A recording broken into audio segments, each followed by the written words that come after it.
Here we are, another edition of the Animal Welfare Podcast, exclusive to WABC. Now, again, in watching this and hearing this, you have a responsibility because this is a worldwide effort. People look forward to seeing this every week around the world. You need to expand the radius. That means blast it out there. Don't just, don't be, what can we say, selfish. Keep it for yourself. Don't just share it amongst family and immediate friends. Share it with animal lovers everywhere, all over the globe. Because what we're talking about is so important to the life, the welfare, the safety, and protection of animals everywhere. And it is interesting that we made history. As you all know, I'm no longer on the air as a host at WABC, which used to, the acronym stand for always broadcasting, Curtis, morning, noon, night, overnight, weekends. Now, I'm an occasional guest on some of the talk show hosts talking about my mayoral campaign. But more importantly, I have the freedom to do this podcast with my wife, Nancy. But we have established the first ever Protect Animals independent line. So that means, as the Republican candidate for mayor with no competition, no primary, I'm in the general election. But I'm also on the Protect Animals independent line, which, first ever that has existed in America, stands for two major things: no-kill shelters, which we will have in New York City when I'm mayor. We're not going to be killing dogs, cats, or any other animals needlessly, simply because when they've been surrendered or found and they're under the protection, supposedly, of animal care and control, after a certain number of days, if they can't be fostered out, if they can't be adopted out, they get euthanized, killed. Oh, yeah. It's an actual death row. You can see the pictures of the dogs and cats in which they hope maybe somebody will see and come and rescue them before they're put in the gas chamber. That's the way they kill these dogs and cats. It is a disgrace. It is a shanda. Look, Austin, Texas has no-kill shelters now. Los Angeles, California. As many problems as they have, the fires, the riots, they have no-kill shelters. And we here in New York City, if a certain number of days have lapsed, and the dog, cat, or other animal cannot be adopted out or fostered out, they kill them. I mean, there's no other franker way of putting it to you. We don't have facilities large enough. We have empty storefronts along Lexington Avenue, Madison Avenue, that'll never be filled with retail. You could put a few of the dogs and cats in the windows, and you remember that song, How Much Is That Little Doggy in the Window? Well, you don't have to pay for it. The city should be able to allow you to have the dog or the cat or the other animal. Obviously, you got to be vetted. We want to make sure these are not animal abusers, especially when it comes to the pit bulls, the Rottweilers, dogs that could be easily turned into fighting dogs. So guys are coming down to adopt them, supposedly to care for them, and then we know what they use them for. But think of it. We can make sure that the dog has been checked out by a vet. They've had their shots, or the cat or the other animal. And then there should be a policy that if you can't take care of that animal for whatever means, you don't release it into the streets. You just bring it back. And then we take it back. I mean, you make it easy for people. And you know what's going to happen. Kids are going to pass by. Mommy, daddy, I want that little kitten. I want that little doggy in the window. Come on. That's the way we could expedite the movement of pets out of shelters and into people's homes or places of business. And speaking of that, since we are the only political line that has ever existed for the preservation, care, and safety of animals, the Protect Animals line, which you can vote on November for me to become the mayor if you can't vote for a Republican. I ask some of you out there, I can't vote for a Republican. Vote for me on the Protect Animal line. We've seen now in the past few shows, I've indicated how there is a panoply of elected officials now who are falling over one another to try to help animals in need, in stress. And that's good. Because 4 years ago, one of my platforms was the care of animals, and people laughed at me. Oh, you got cats, you're a cat lover, crazy Curtis Sliwa. Well, now all of a sudden they're all on board.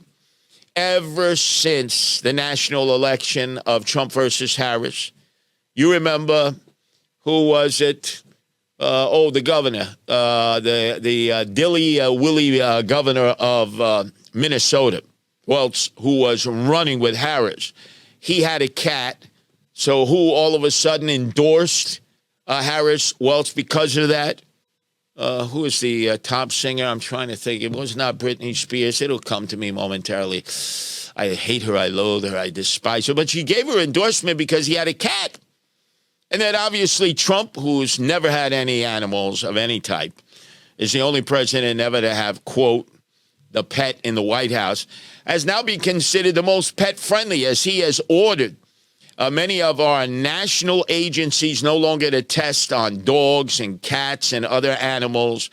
This is testing that had been implemented by the evil Dr. Fauci of the National Institute of Health. Remember when he outsourced the experimentation on beagles, the most lovable dogs, to Tunisia to torture them, to put sand fleas in the head baskets that they were put in, torture, screaming. For what purpose? Maybe so that the evil Dr. Fauci could get a vicarious thrill. Well, President Trump has said no more of that testing, no more in the Navy, no more in the military, no more in any of the agencies, and that's thumbs up. But we talked about how Ron DeSantis had signed into law 2 initiatives that you cannot abandon pets or leave them on their own means during a natural emergency, this being hurricane season, and also to help people caring for their pets who are in need. These are good things.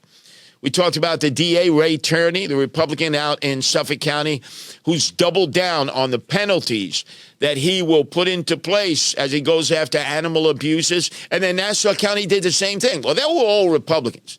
Now let's talk about a Democrat, because it is bipartisan. You got a guy who is the running for the Manhattan Borough presidency, Keith Powers. He is the elected city council person, Democrat, very liberal, very progressive. Midtown Manhattan, you know, that area near Grand Central, South and North. And in running for the Manhattan Borough presidency, he has proposed legislation in the city council that would make it okay to have the bodega cats. I don't think many of you are aware, but in the city of New York, the state of New York, there are state health regulations, city health regulations through the departments of health that will fine you severely if their inspectors come on the premise of any place that is selling food, like a grocery store, like a bodega. And if you have a cat, like a supermarket, they will fine you. I mean, incredible fines, saying it is unhealthy to have a cat on the premises where you're selling packaged food. And yet they have no problem with the spreading of pesticides all over the floors of these same facilities and in the basements where a lot of this food is stored before it goes up on the shelves, in order to eliminate the rats, the mice, the rodents that come out, sometimes daytime during business hours, but mostly at night once the lights are closed. One bodega cat, a rat, a mouse, a rodent can smell the cat. They will stay away. In fact, if it is a female rat or rodent or mouse and they are pregnant, which they get pregnant a lot and have a lot of litters of 8 or more, they will instantly abort the litter because they're so terrified, because the instinctual smell of the cat, they know they have double trouble. So you're not going to have problems. But, oh, no, cats are considered, potentially carrying disease, unclean. Now, you can make that case about dogs. Dogs can't really clean themselves. And they sniff one another's tuchuses, right? It's like, and then they'll start licking you on your face. You don't have a problem with that, dog lovers. I don't either. But a cat is constantly grooming itself. It's probably the cleanest of all animals. In fact, some of these cats groom themselves so much they end up with fur balls in their stomach, and they have to regurgitate because they've been cleaning themselves morning, noon, and night. The cleanest of all animals, cats. They do not carry disease. That is specious. That goes back to the Middle Ages, where the oldest pope ever installed, when the white smoke went up the chimney to replace one pope with another pope who had died, Pope Gregory, the oldest pope ever, his first papal edict was to go out And he tell all the Catholics, kill all the cats that are out in the streets, all the feral cats, because they were spreading disease. Well, guess what? The parishioners went out and did what the Pope wanted. They killed all the cats, and then they ended up with so many rats, and that's how the Black Plague got started. The fleas from the rats then bit human beings, and it was a torturous death. Yeah, right on, Pope Gregory. How stupid was that? So finally, some sensibility, this time from a liberal progressive Democrat, Keith Powers, who is a city councilman in mid-Manhattan, running for the Manhattan Borough presidency, will probably get elected. And you say to yourself, man, this is a bipartisan issue. I was considered to be crazy because I was so pro-animal rights in 2021 against Eric Adams. And this election cycle, we see Republicans, Democrats, all of a sudden being so animal friendly. In fact, a recent Pew Research study of people of all different backgrounds, whether they're urban, suburban, rural, black, white, Hispanic, Asian, male, female, Democrat, Republican, independent, or apolitical, indicated that 97% of the people answered this following question. Do you think of your pet in your home as a family member or a piece of property? Because that's what the law says. You know, if you have a pet, it's a piece of property. 97% said, no, it's like a family member. 97% of the people who participated in this Pew Research study say they have more pictures on their iPhone and smartphone of their pets than they do of family members or extended family members or friends, or even of their children or grandchildren, who, to many of them, they said they're a pain in the neck, but my pet is always there for me, win, lose, or draw. It's a phenomenal result. The whole country has changed its mindset. Yes, I was ahead of the curve in the first mayoral election, and now it's good. The Republicans and Democrats are coming on board and being more animal friendly in so many ways. But there are situations in which animals sometimes are not all that friendly. Let's look at the plight of our U.S. Postal Service mail delivery people, men and women out there. You know, they wear those uniforms. Some of them long pants, some of them shorts. You've seen them out there. What is their code? Rain, snow, sleet, or shine. The U.S. Postal Service employees will deliver your mail. And for the most part, that's true. Except out in Long Island, this is an incredible figure. They have the highest rate of Postal Service delivery people being bit, 83, by dogs. Something about a dog. I remember when I was growing up in Canarsie, I had cats in the basement. My grandfather, Fidel Bianchino, had cats in the basement, functional use to keep the mice, the rats, the rodents away. They did a great job of that. And in the yard was a doghouse with a dog. And the dog's primary role was to keep people from coming in the yard, especially people that the dog did not recognize. And that dog would put its paws on your feet and put its mouth right on your ankle if it did not recognize you, and would growl. And, oh, my God, some people had heart attacks. That was the purpose of the dog. And for some strange reason I can never figure it out, but it's making more and more sense. When the guy or the gal would deliver the mail from the United States Postal Service, the dog would go crazy. Other dogs on the block would go crazy. I don't know if it's the uniform. I don't know what it was. But we had to put the mailbox right on the outside of the fence so that the postal delivery guy or gal would not get bit. Imagine 83 bites out on Long Island that we know of. And the law is you're not entitled to sue unless there's a second bite. When Nancy returns next week, she's going to have to explain that. She's the attorney here. But apparently, according to the state law of New York, you can't sue on the first bite. You can only sue if you get bitten a second time, naturally by the same dog. But there's something about being a postal delivery person, the U.S. mail. Rain, snow, sleet, or shine, we deliver the mail. Whether it takes a few days to go cross town or sometimes a month of Sundays, it doesn't matter. Once it gets delivered with all that junk mail now, some dogs go crazy. Haven't yet been able to figure that out. But apparently Long Island is the nation's capital, both Suffolk and Nassau County. of Postal Service delivery men and women being bitten by dogs. And, sometimes, depending on the severity of the bite, there will be a move to euthanize the dog, to kill the dog. The fear of rabies, the spread of rabies, the test for rabies, they have to chop off the head. Makes no sense whatsoever. No sense whatsoever. But maybe if you watch same time, same place next week and listen, we'll get an educated explanation from my wife, who could not be here with us today. She is with her mother in central Pennsylvania. So, thinking of all that, let's go to the state of Florida, where many of the folks up here in Connecticut, New Jersey, New York, Pennsylvania are fleeing to. And this is the season, as I had mentioned, Governor DeSantis had passed initiatives to protect animals who are being abandoned when there are natural emergencies. You can't do that, or you could get locked up in jail and spend a lot of time in Florida. They mean it. There are consequences. But it's also shark season.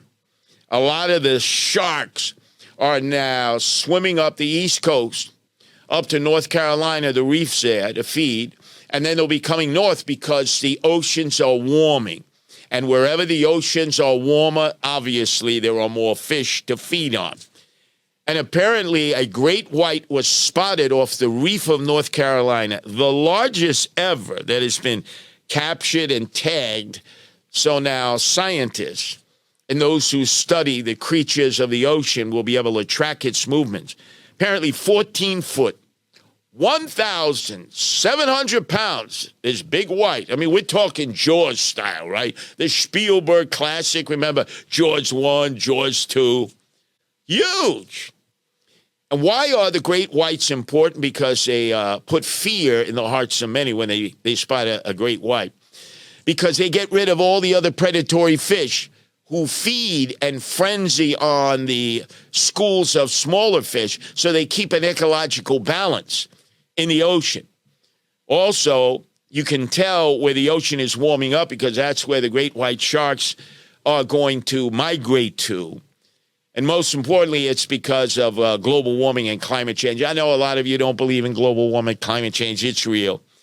Just look at the temperature effects that have been taking place in the ocean. I know some of you will say, it's El Nino, it's El Nina. It's a climate sort of roller coaster ride that we have from time to time. Yeah, that's true. That contributes to it.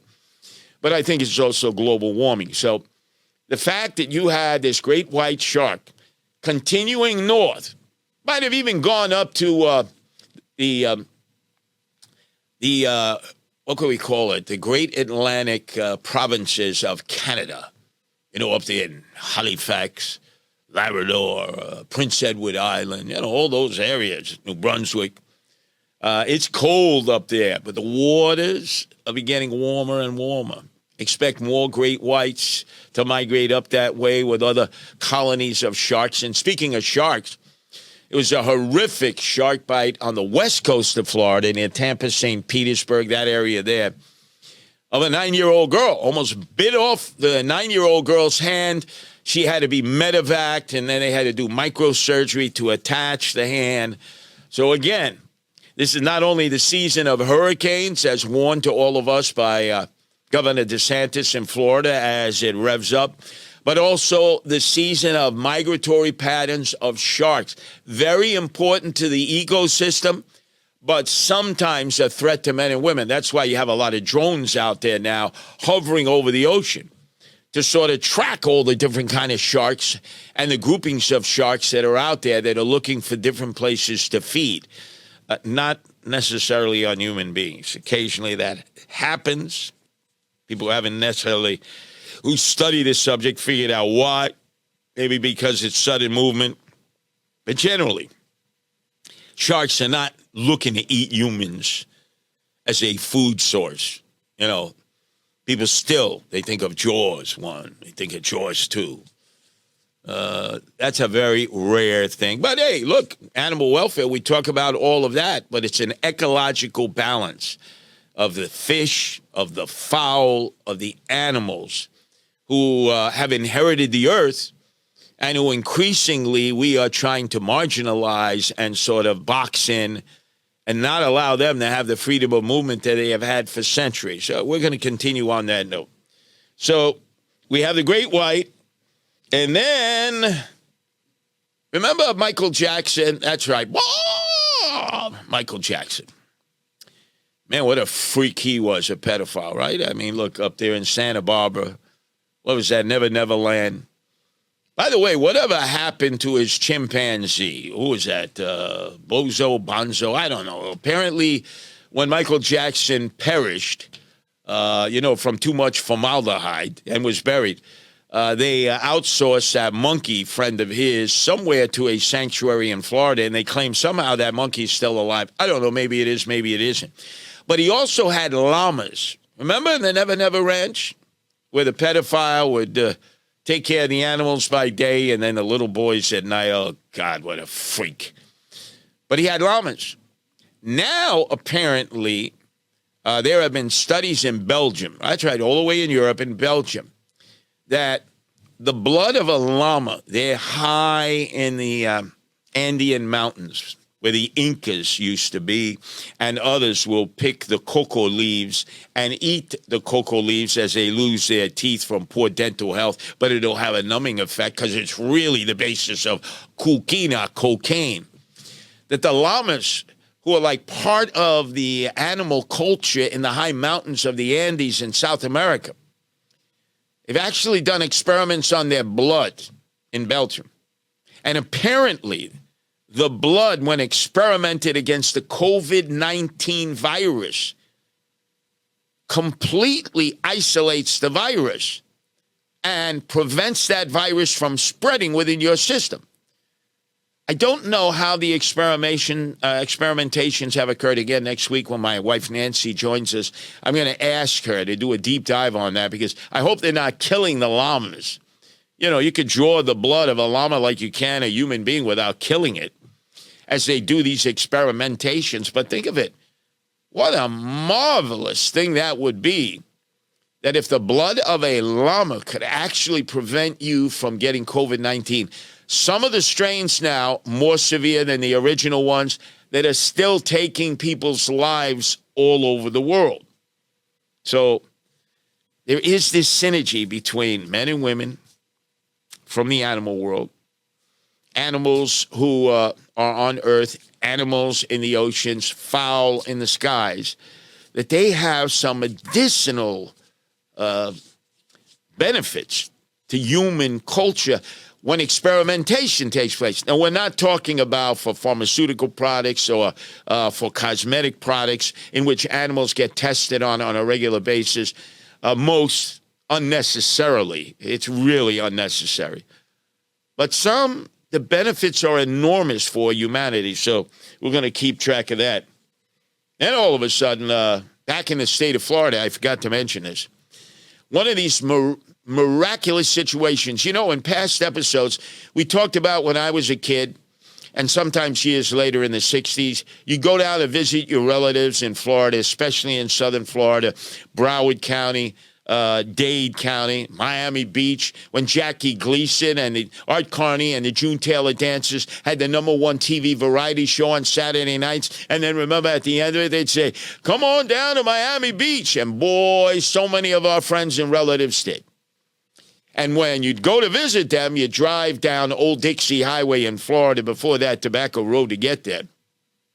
And on the way back, they'd be selling baby alligators in little boxes. And how many of you stopped on the roadside, very cheap? You bought one. It was nice as long as they were small. You brought them back to your home, maybe in Brooklyn or Queens or Long Island or Jersey. Your mother said, hey, put it in the bathtub. And then it began to grow and grow until eventually it was too large. And people either flushed them down the toilet and they went right into the sewer system, or they released them out. And many of them perished because back then, we had real winters. You know, there was no global warming, climate change, 40 degrees below zero, snow, ice, sleet, the whole 9 yards. The alligator wasn't made to be able to survive in the original weather patterns of the Northeast. But we certainly remember, and it wasn't an urban myth, that alligators somehow survived in the sewer systems of the Northeast, particularly New York City. I know that to be a fact. But alligators are ominous in Florida. You know, they're in and out of the canals. And apparently there's video of this huge alligator coming out of the pond, the tributary, and snatching up this dog Zeus. And it appeared to be swallowing Zeus. And then lo and behold, the alligator opened up its mouth, released Zeus. There wasn't even a mark anywhere on Zeus's body. I mean, that is miraculous. Maybe a prayer to St. Francis of Assisi within the Catholic faith. This man of wealth gave up everything, sold everything for the care and the spiritual effect that he had with the animal kingdom, St. Francis of Assisi. And that animal, Zeus, the dog, was released, not harmed at all. How do you figure that out? I mean, we used to watch the cartoons as kids. Once the alligator got you, it swallowed you up. You were inside that alligator in perpetuity. Or you saw sometimes documentaries that talked about hungry alligators, in Florida, or hungry crocodiles in Africa, who would snatch you up, drag you into the drink, and that was it. And then they'd have you as their breakfast, lunch, and dinner because it would take a while for you to marinate inside their bodies. I mean, is that not a miracle of miracles? Again, I'm going to ask our resident expert on all animal welfare issues, Nancy, my wife, to try to explain that next week. I still haven't been able to figure it out. And then we have a great situation that is occurring involving pigeons. As you know, this is a hot issue in New York City, street pigeons. You have those who hate, who loathe, who despise the street pigeons. They call them rats with wings. It's almost like when you have the overpopulation of deer, especially in the suburbs. When people refer to deer, the ones who don't like deer because of the overpopulation, and they eat up, all the flowers, and they eat up the grass, and they eat up everything they can get their mouths on, their hungry mouths on, whether they're deer or doe or bucks. They call them Agent Orange in hooves. Very similar. You're either for them or against them. I and my wife, Nancy, we're for the street pigeons. We feed them, that's right. Nobody ever gives me a hard time. But they give my wife a hard time until they see me coming up behind her.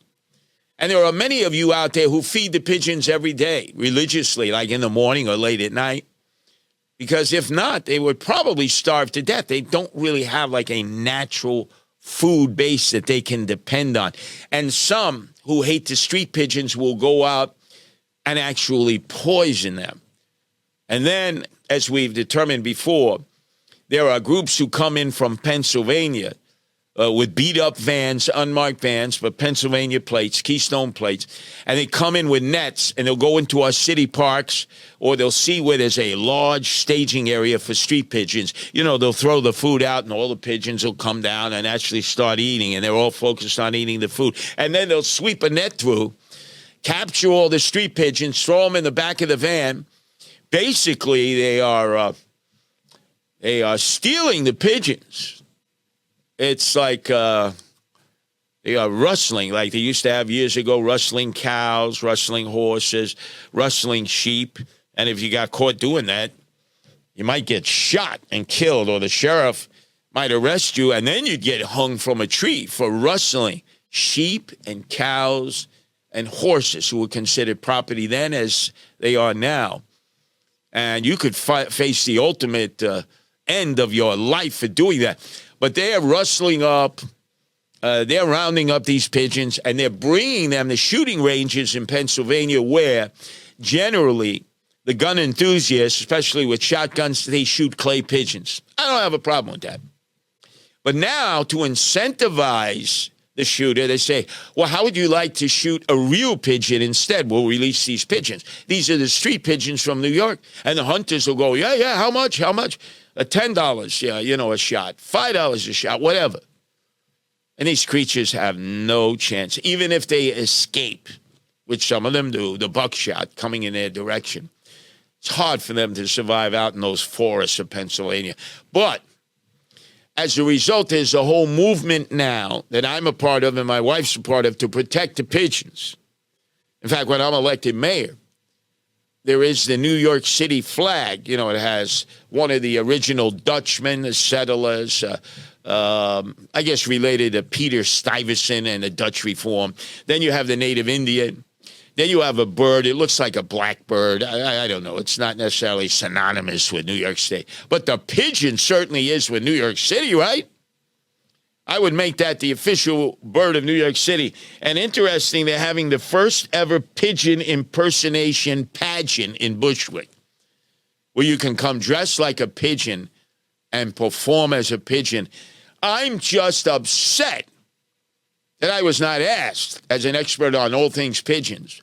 From the days I was a kid and my Uncle Vincenz had the pigeon coop on the roof of the house that we lived in, my grandfather and grandmother's house, Fidel and Nicoletta Bianchino, to the fact that I'm out with the street pigeons all the time, feeding them, caring for them, having rescued with my wife Nancy, some of the pigeons who have been injured out there and may have died a horrible death.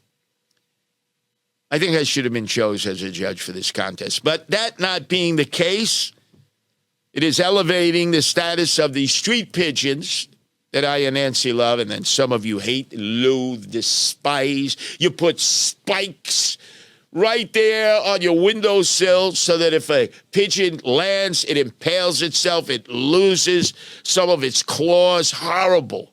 Horrible. You don't think nothing about that. Well, anything, we're wrapping up another animal welfare show. Again, share it as you go online for all your podcast needs at wabcradio.com. Next week, my wife will be rejoining us, and we'll have a whole bunch of new issues to attend to. Again, if you'd like to find out more about our first ever in American electoral politics, our animal welfare line, it's called Protect Animals. Go to sliwafornyc.com. That's my mayoral link. Sliwafornyc.com, and you can see all the animal-related issues that are on my platform that no other candidates have. And then to see all the great work that Nancy continues to do as the director of the Guardian Angel Animal Welfare Program, you go to guardianangels.org. That's guardianangels.org. You hit that tab that says animal welfare, and you can see what Nancy and all her Guardian Angel volunteers do for the care and maintenance and protection of animals. Remember, it was Mahatma Gandhi who said, a society that does not take care of its animals does not take care of its people. Look at New York City. The way we treat our own American homeless and veterans, some of whom are homeless, some who are emotionally disturbed, live in the streets, live in the subways, live in the parks. We'd rather take care of migrants than our own, including some who are veterans, who are down on their luck, homeless and emotionally disturbed. No. That ends. A society that does not take care of its animals does not take care of its people. And he was spot on. And that's why this Animal Welfare Hour has existed on radio at WABC since 2017 and will continue to exist during this campaign in podcast form. Just watch it, listen to it, and share it with that worldwide global network of animal lovers. Increasingly, more and more of the leaders are beginning to recognize how important their rights really are.